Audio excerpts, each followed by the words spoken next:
I start off by saying, hey, who wants to go scuba dive a pyramid in the Sahara and see what the reaction is?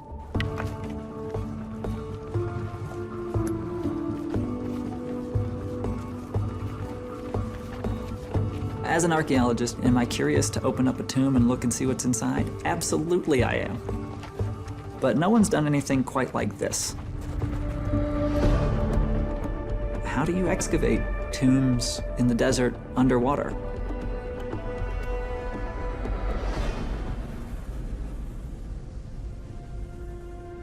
Sudan has an incredible and long history. For hundreds of years, people have been focusing on the really big, well-preserved monuments of Egypt and overlooked what is today Sudan.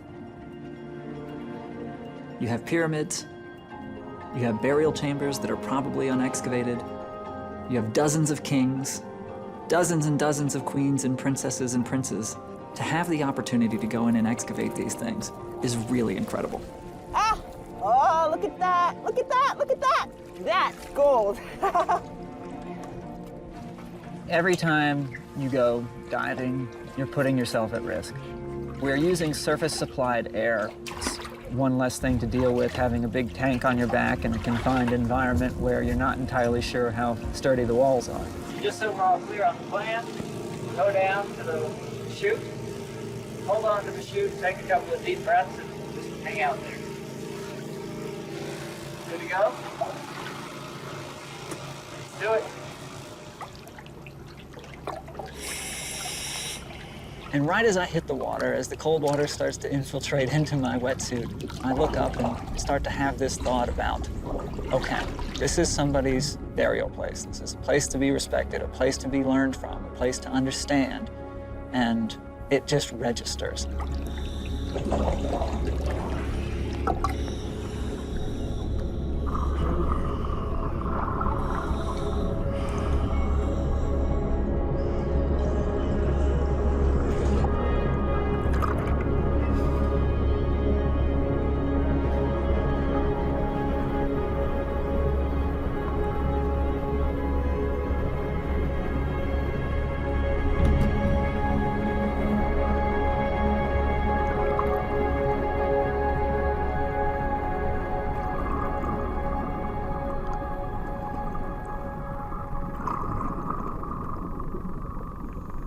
This watery grave is the 2,000-year-old burial place of a Nubian king named Nastasen.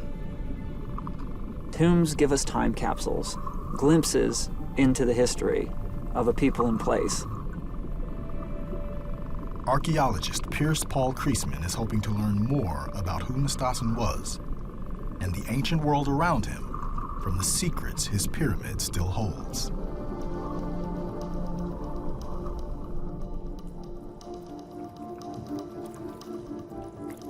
"30 feet above the dive, Site Inspector Fakhri Hassan and underwater archaeologist Kristen Romy are positioned to receive buckets of mud sent up from the tomb floor. The goal of this season is to really begin to excavate the burial chamber of Nastasen.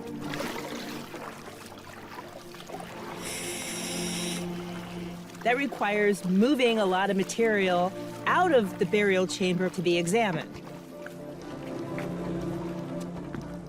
Each bucket holds a promise to reveal new clues about the king and how he was laid to rest.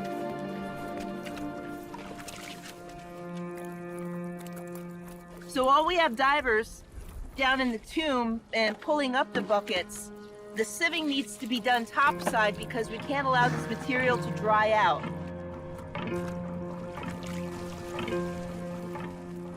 Just in case there's something particularly fragile, because it could literally just turn to dust.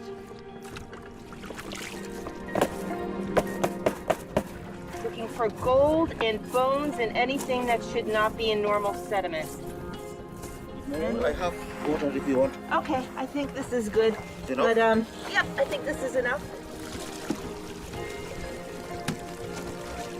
Ah, there you go.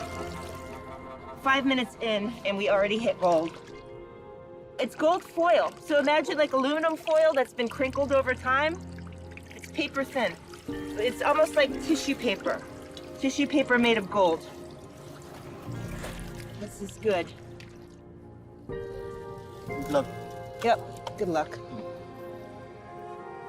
Thank you, Nastasin. To the archaeologists, the early find of gold is a good sign they're on the right track. Even more exciting is what they discover next. Oh!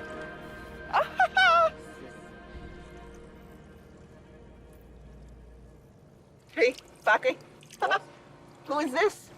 A figurine, called a Shabti, is traditionally carved in the buried king's likeness. This may be Mary. That's it because and it's the same face, the same. But we will see. We will study and to make compare. Mm-hmm. Yeah, We will see. that's wonderful. Yeah, that's wonderful. That's a good one. A good one, yeah. This is a new information. Just let us to understand our history more. This site is important because it's one of the royal cemeteries of Kush. This is one of the most ancient kingdom of the Sudan. Beginning more than 4,000 years ago, the Kingdom of Kush ruled much of the Nubian desert, including what's now northern Sudan. From 650 to 300 BC, the Kushites buried their royalty near Napata, the heart of their dynasty at its most powerful point in history. Nuri is one of the most important burial grounds in this region, situated at the fourth cataract of the Nile. There were more than 80 burials of kings, queens, princes, and princesses here at Nuri alone. There are only about 300 or 400 pyramids total in all of Egypt and Sudan, and for so many of them to be concentrated at this one place, that is incredible. This must have been the creme de la creme of the culture and society at the time. Starting in 1913, American archaeologist George Reisner excavated many Kush burial sites, discovering the tombs of its most prominent kings. Reisner was the first archaeologist to excavate at Nuri. He really put Nuri on a map. He and his team moved from pyramid to pyramid, but they began to run into a problem. Water. When the men arrived at what's now known to be Nastasin's tomb, they found it partially flooded, and with one of the chambers collapsed. Reisner, from what I understand, sent a very reluctant worker into this dark tomb. And from what it seems like, this worker kind of ran into the burial chamber, hastily dug a hole, pulled out a couple Shabtis to confirm it was indeed Nastasin, and then they got out of there. They wanted to learn whose tomb it was. They ultimately got a couple Shabtis that had the king's name on it, Nastasin. But other than that, no one has been, as near as we can tell, no one's even been in this tomb since Nastasin was buried there.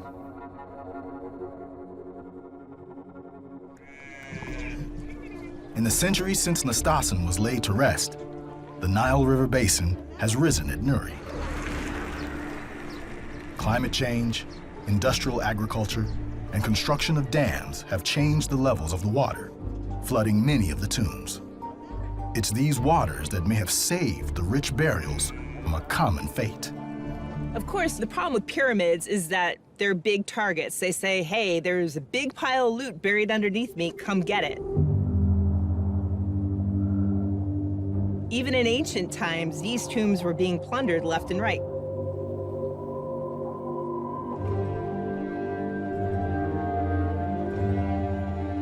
However, at Nuri, it seems that these chambers were untouched because the water rose. It becomes exceedingly more difficult to get to. Being underwater makes it off limits to most of humanity. In 2018, Piers Paul Kriesman launched his first expedition to open Nastasin's tomb. he invited underwater archaeologist Kristen Romey to join him. I've done shipwrecks, I've been in caves, but I think there is nothing in the world that compares to diving in a tomb under a pyramid in a desert in Sudan. Nothing. For the first time going into a tomb and not knowing, I really could not have expected better conditions because the water level was not extremely high. The water levels change from year to year, but it was immediately apparent why the pyramid had spooked Reisner's team. The groundwater from the Nile had risen into all three chambers of Nastasin's tomb. The smallest first chamber was completely submerged. The roof of the second chamber collapsed at some point in antiquity, creating an extra air pocket. The third and final chamber is where the king would have been buried, surrounded by treasures for the afterlife. But for Pierce Paul and Kristen, braving the flooded chambers paid off. I think the big moment of realization of what we actually had in Nastasin's pyramid was when Pierce Paul led me to the third chamber in the back, and we were just waving our flashlights around, and he pointed to this little niche in the back wall, and the flashlight caught on the little bits of gold in the niche, left there for centuries and centuries and centuries. It was incredible. And when I realized that there was just like gold lying around, that this is an untouched burial. If anybody had been in that tomb to rob it, it stands to reason they'd have taken the gold shiny stuff off of the shelf at eye level. The untouched treasure is a hint that something else could be in the burial chamber. Something even rarer than gold.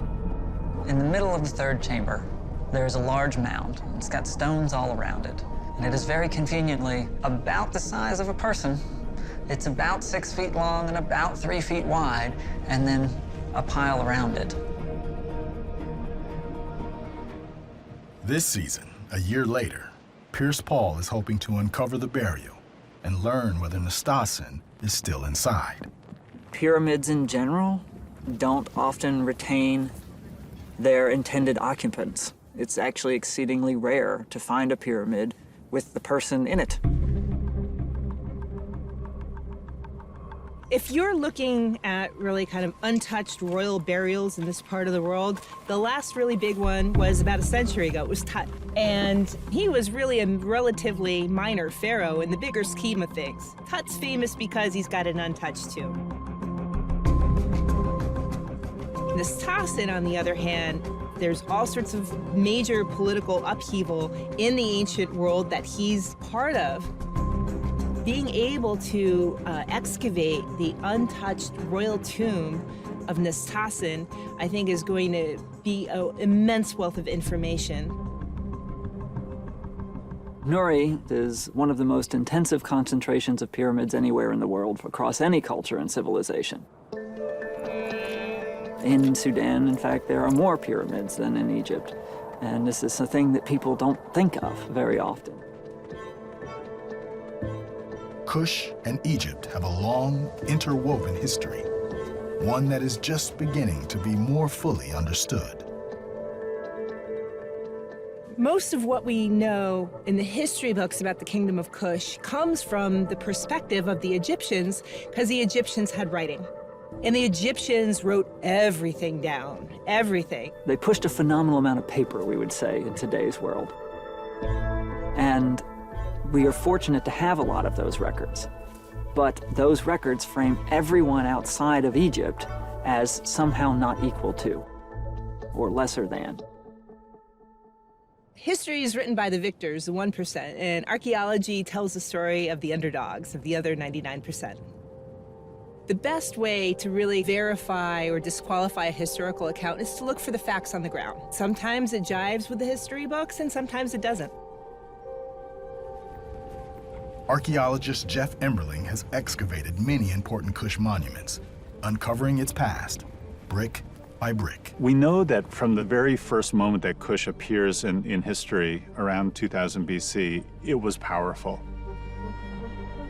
It was so powerful that the Egyptians at that time built a series of fortresses along the Nile to protect themselves against the military power of Kush.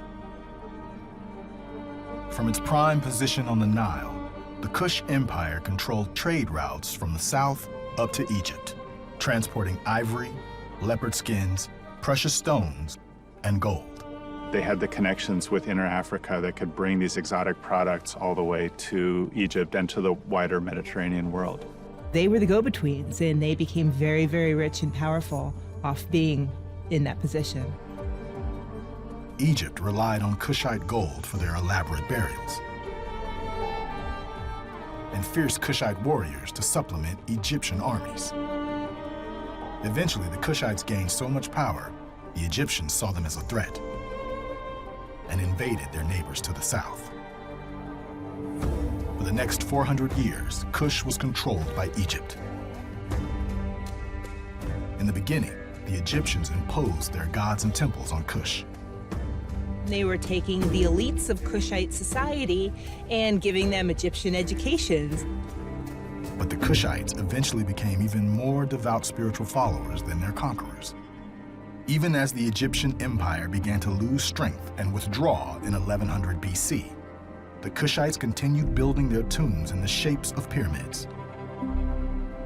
The jewelry found inside the burials makes clear their devotion to Egyptian gods. We know that by at least, at the bare minimum, by the 8th century BC, Kush is on the rise. They have thrown off the shackles of their Egyptian colonizers, but they do retain some Egyptian elements. For the center of their kingdom, the Kushites took over a place full of spiritual significance to the Egyptians. A stunning sandstone butte rising high above the desert landscape. Jebel Barkal, or Sacred Mountain. From here, the Kush kings were able to control an increasingly extensive territory. Ultimately, that rise of power led to the Kushites being able to conquer all of Egypt. And that's historically just remarkable. For nearly 100 years, a succession of 5 Kushite kings ruled all of Egypt. From Napata, their capital, they controlled more area than any other Egyptian pharaohs, stretching from modern-day Khartoum to the Mediterranean. One of these Kushite kings, a renowned warrior named Taharqa, established Nuri as a royal cemetery. In many ways, Taharqa was the most notable 25th dynasty king. The cemetery that he established at Nuri became the royal burial ground for Kush for over 300 years. So he became the ancestor that the succeeding kings of Kush wanted to connect themselves to. Kings like Nastasin, who Pierce Paul is hoping may still lie inside his tomb. I would like to find evidence of Nastasin himself. I'm not saying I want to come up face to face with him in the middle of the third chamber in the dark, but it'd be an experience.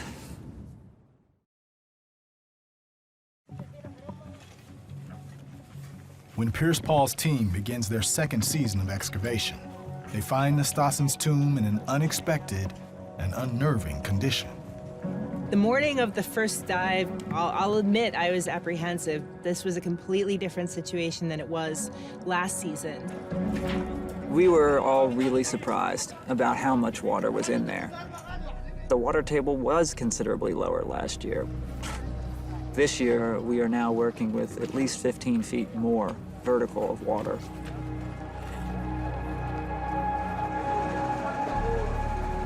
Last season, the team attempted to pump the water out of the burial chambers, but the water pressure coming from the outside of the walls puts the tomb at great risk of collapsing. When we tried to pump, it was just like a faucet running, and there's 100 different faucets coming through the walls. I don't think it's worth the risk. It's more like putting a paper bag in the ocean and then trying to take the water out of the paper bag. What do you think's gonna happen? The rest of the water's gonna rush in and try and it will crumple the bag. Regardless of whether or not we were able to safely and comfortably pump it dry and dig it, it's still a tomb. We don't want it to be a tomb for more than one person. Nastasin's plenty. So you're coming in as well? I'm coming in as well. Okay. So today we're actually going to do excavation work. David's going to be on the outside, Okay. manning hoses, air, emergency, whatever. And I will go in first. If we touch hands, I might squeeze once. You squeeze once means okay. You do multiple squeezes, I'm going to pull you out through that chute. Even though I kind of laid awake the night before, kind of running through my head, okay, you go down to this staircase, this is the way you enter the tomb, then you hit chamber 1, chamber 2, and I'm walking myself through it. I knew that regardless of how many times I was looping that through my head, it was not going to be what I was going to encounter. Okay. And So you'll be I bring in standing- an empty bucket in, and I write down the number of The empty bucket the on the empty next bucket line. on the next line. And then you figure out if it's A, B, C. By carefully keeping track of where each of the buckets comes from, Pierce Paul will be able to match up any objects they find inside to specific areas of the tomb, You're like, oh, my bucket came from, the northwest corner of that. piecing together the burial and laying clues to where Nastasin's remains might be. Okay. Does that make sense? Understood. Okay. Biggest problem is going to be panic. Of course. Yeah. If something happens, Claustrophobia and panic are Yeah. the biggest concern. if you're inside and you are panicking, get to the air pocket. If you're by the front door, get out. Yeah. But get to the air pocket, sit and wait. Someone will come to you if you don't feel like you can get out on your own. It's not easy. When you're topside, you're in this brilliant, Sudanese sun, and you've got the desert stretching as far as you could see, and you walk down this ceremonial staircase, and it gets progressively darker and colder and darker and colder. And once you're down in there, you're in another world, and it's a little bit scary, to be blunt.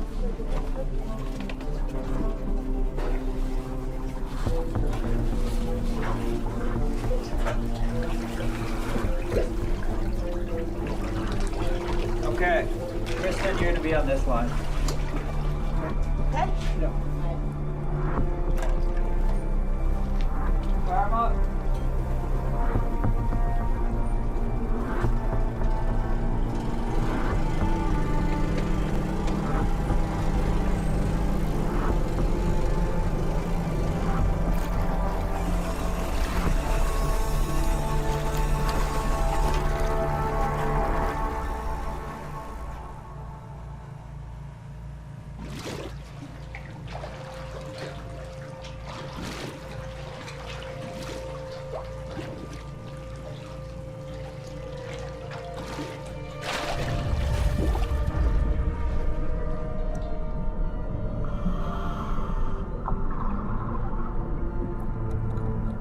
The minute that your head goes underwater and you start pulling yourself through that steel chute into the chamber, and you kind of realize the gravity of what's going on.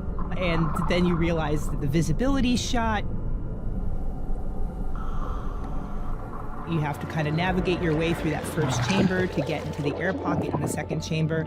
And it's just like every sense is 110%. You are just wired and just trying to figure out what's going to happen next.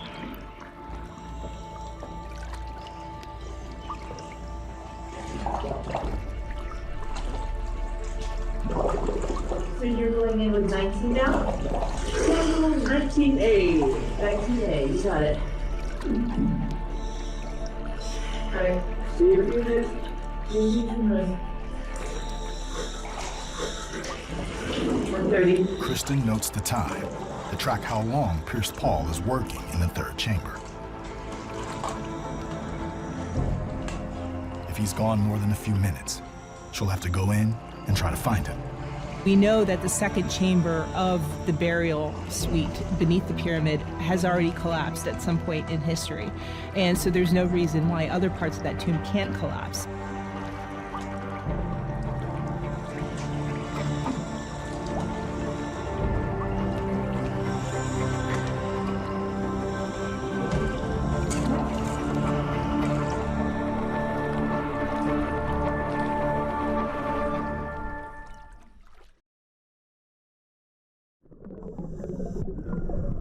When we first got back here from last year, the water was crystal clear. We came into the tomb and came up. We thought there was an air pocket. The water was so clear that we just hit our heads and looked up and saw our bubbles going against the roof. What's going on here? It was phenomenal. At first, Pierce Paul could clearly make out familiar landmarks. The niche that had housed flakes of gold, decorative blocks cut from stone, and the burial itself, a mound of rocks that may still hold Nastasen's remains. But now, the visibility is next to nothing. Because of the rock falls, because of the collapses, because of the sands that have blown into it, as soon as you start getting in there, you start stirring it up, and very quickly, once we start working, it's zero visibility. It's as if you're doing it blindfolded, sometimes upside down, and you're just trying to do the best you can to understand the situation and make this mental map.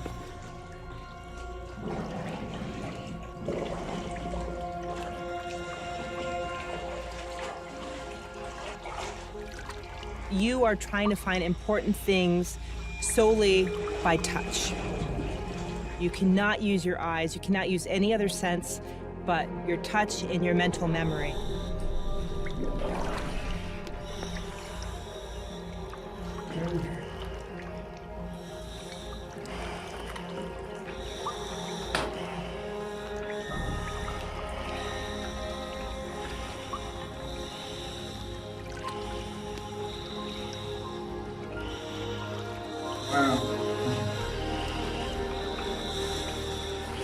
This is a Shabti. It's buried with the king, and it's a person to help him in the afterlife, so he doesn't have to deal with the drudgery of day-to-day work.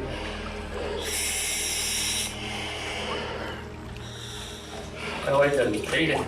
Yeah, it's great. Incredible condition.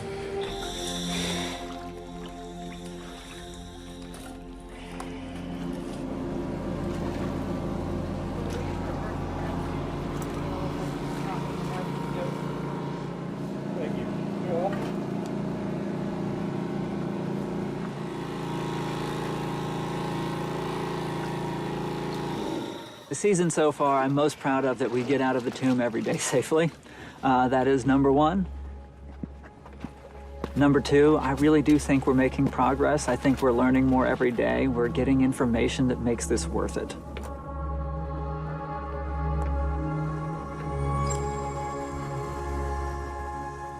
So there's a major gap in our understanding in the transition of this one kingdom, the people of Napata.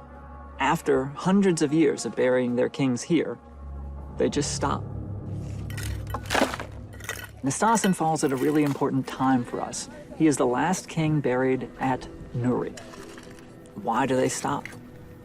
Why do they then move from one place or another to another? Who makes those decisions? Because you don't bury yourself.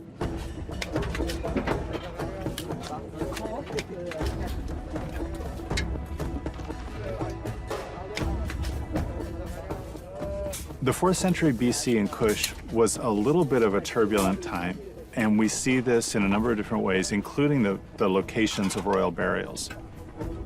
A king's decision about where to build his pyramid probably had a lot of different motivations behind it.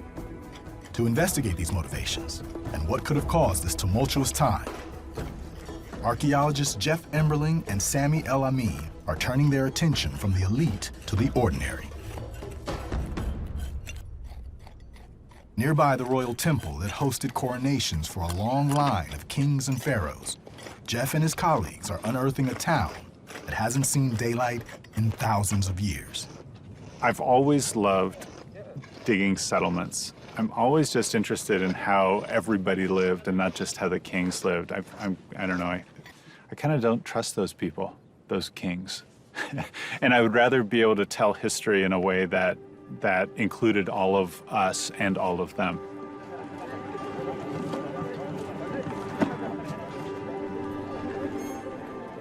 Jeff has been excavating royal temples and burials around Jebel Barkal for 14 years.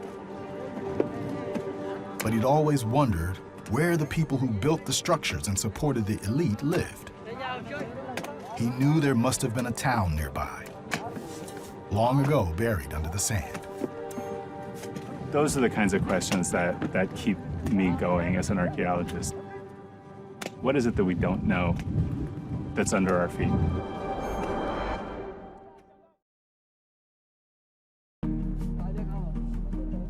As building walls, streets, and alleys emerge from the sand, Jeff and his team can begin to piece together what this ancient city would have looked like. Yeah. In the shadow of Jebel Barkal, at least 10 large buildings would have been anchors to different neighborhoods, dividing the city into districts. Homes are organized into city blocks, an early indication of urban planning. What happened inside the homes may give a glimpse into how prosperous the people of Napata actually were. The section of the city Jeff is excavating seems to have been organized around a big building, with smaller structures around it. We're looking at the outer wall of this building. It goes down, it turns a corner, and so the building is extending off in this direction. We're hoping to find whatever it is that they were doing and making in this building, and you can't predict what that's going to be. But we expect that underneath our feet goes down centuries, if not 1,000 years. There's a series of rooms in between these walls, and then that's the outside of the building where the pile of sand is, and that's where we start to find objects that were related to the use of the building. That's where frankly, the garbage was. That's what tells us what people were doing here. One of the town garbage pits indicates an ancient storeroom, which would have kept food, oils, and other essentials. Centuries later, the tossed away lids and labels that sealed the jars reveal more than meets the eye. They literally found thousands of sealings in the pit here over here, which is very interesting. And I will pull one out here, which was excavated this season here. It's made of clay, and it's a jar stopper. That's at the top of the jar. You have cloth beneath, and you have this lump of clay above in order to close the jar. And when you're done that, you will take your golden ring, like this one here, and you will stamp this jar stopper with your ring in order to preserve this sealing here. So if you look closely through the magnifier, you will be able to see the sealing present once in a while. Each town official had his own ring with its own unique image, a personalized seal to verify oversight and responsibility for the contents inside. But we have a nice example, one of the other sealings here. But if you look closely here, you can see you have this elongated figure here, and we think actually it's a lion head over here. And you can see the half ring over here as well. That's another sealing as well. So that would be the head of the crocodile, we think. For Jeff, the seal impressions are evidence of a complex economic system that may help reconstruct the royal power structure at Jebel Barkal. As the team digs deeper, they'll reach older layers of the town and even more ancient clues as to how society operated. This season, we've got down to probably the 3rd century BC. So probably the next level down is going to be the time of Nastasen. And it's very possible that we might find seal impressions with names of kings, maybe even names of kings we don't know about. So there are possible ways that we could fill in that history. Of course, we can't guarantee that we'll find those, but they're here somewhere. Soon after Nastasen's reign, around 315 BC, the Kushites moved their center of political power away from Napata. The forces behind this shift remain a mystery, but the archaeologists are beginning to rule out one major possibility. You can get indications of how prosperous a time and place was based on the burials of people, right? Especially the burials of your kings. If the most powerful and important person in your society is buried in a very modest way, it would suggest that either there is a cultural shift of some kind toward this sort of modesty, or that the resources weren't available. Nastasen's tomb isn't that. There are pretty good indications that he had all of the needs and equipment and resources that a king would have, and that he was well equipped for the afterlife. Morning, how are you? Good, how you doing? Good. We had a pretty good day yesterday. Yeah? How good of a day? Pretty good. You want to come sing? Yeah, I do. We got some interesting things out.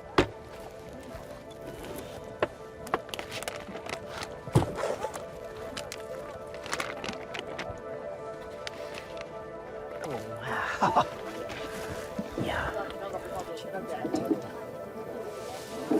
So I It's still think got some gold on it. so. It would have been gold leaf. Yep. It's got some more here, and once we have it cleaned, more will come off underneath. That's gorgeous. If this is what we think it is, I'm only aware of one other really prominent example of this, so it makes it an essential discovery. Have you seen the Hemen and Taharqa statuette in the Louvre? Yes. It's got Taharqa sitting making offerings to the bird god. I think that's what this is. So there should be a little statue of Nastasen making offerings. So we need to go find the pair of Nastasen. Okay. That's a mission.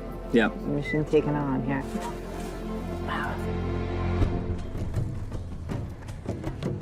Over the next few days, the team pulls an increasing amount of evidence from the tomb, pointing to a burial of a king who wanted to be revered and remembered.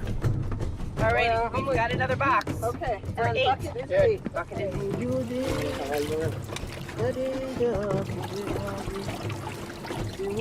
Okay. Shopty, all right. And charcoal. Charcoal. Yep. Okay. Bits of charcoal could be evidence of a burnt offering made at the time of the burial. I've got more charcoal here. I've got a good amount of charcoal. Charcoal. Oh. Oh! Yeah. That's the biggest piece of gold I've seen. Yeah. Okay. And I'm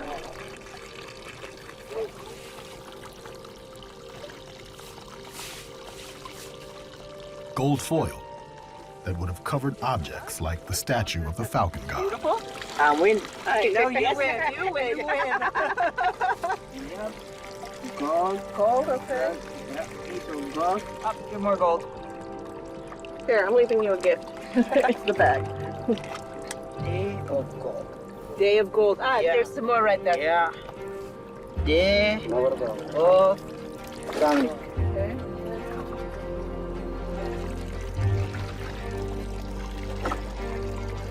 Ooh, hey, it's the biggest bone I've found yet.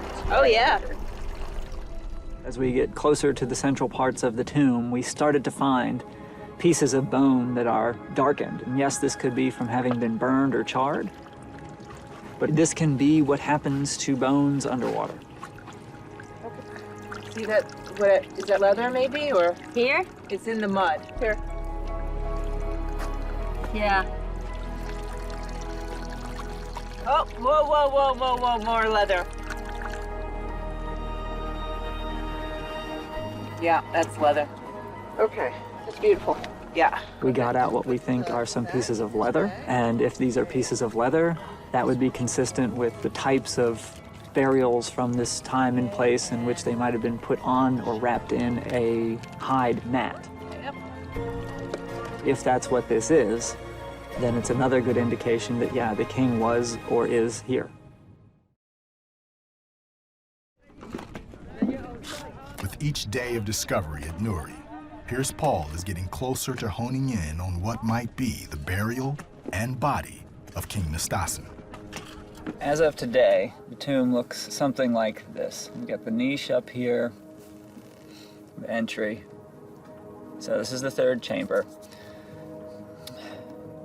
We have a very large slab. I think this is a fall from the roof. Now yesterday, because we moved a lot of the blocks from inside the burial chamber, things got a lot clearer. What we have is a basically flat tabletop. It feels like it's so shockingly flat. It feels intentional. But this piece is big enough so that when I'm laying on top of it, with my arms and legs spread out, I can barely touch the corners of all four at the same time. So it's massive. Through his finds and careful mapping of their locations, Pierce Paul is able to reconstruct what he'd be seeing in the tomb if the water were clear, centered around the area where Nastasen may lie. So we have a big slab in the middle of the room. There's one rock left here, one piece standing up against the wall. This fell after the burial because there is a shabti stuck under the corner of it. So the shabtis are actually lined up along two walls. We found a bunch of them in place here, and then they've been along the wall like this, every couple of inches, all the way down. The falcon deity was over here, and it wasn't directly on the floor. And out of here we got bone fragments, and we got what looks to be big patches of leather. If the king is in there, it makes sense for him to be in the middle of the room, and so he should be underneath this slab. Progress has been great. The goal had been to complete the excavation this season. I don't think we'll make it, in part because we're finding too much, which is a terrible and wonderful problem to have. If you think of it in some ways, archaeology is kind of like trying to figure out an ancient crime scene, right? Everybody's dead. Nobody can speak for themselves, and all you have is the physical evidence around it. But instead of, spent shotgun shells, you've got pottery and inscriptions and all these wonderful pieces of puzzle that you really have to patiently put together.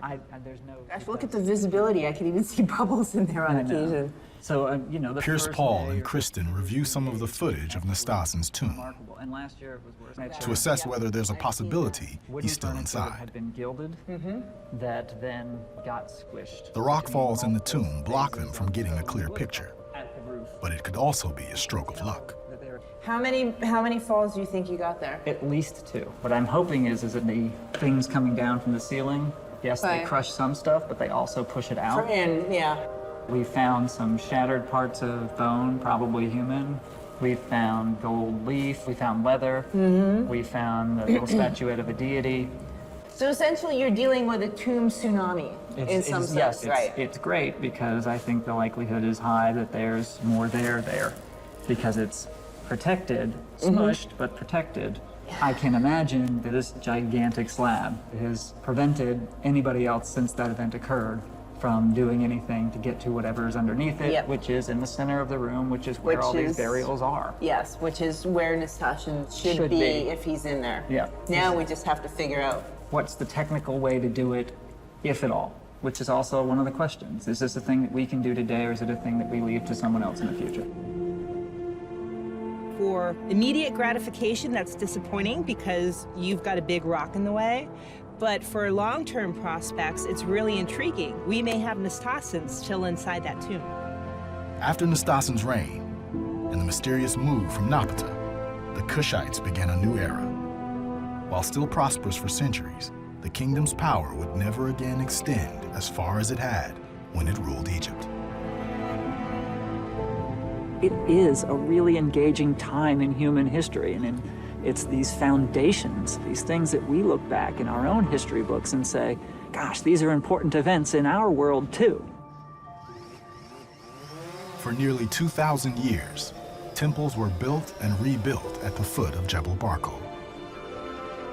While the mountain center of power didn't last forever, its spirit endures today. These places and these kings of Kush are still really significant in modern Sudan. But it's beyond just history. It's a very rich connection that Sudanese have to these places. They all know about their historical importance, but they're also a part of their daily lives. The people are very connected to the mountain itself initially. But in the recent years, with the rate of the archaeological discoveries, the people became more interested in the history and in the antiquities, and they now ask a lot of questions about the antiquities and the history and the civilization all around. One thing that archaeology teaches us as we look over the centuries is that things really do go wrong. Cultures do collapse. Civilizations disappear. One of the things I take from studying archaeology and history is that the decisions that we make really matter.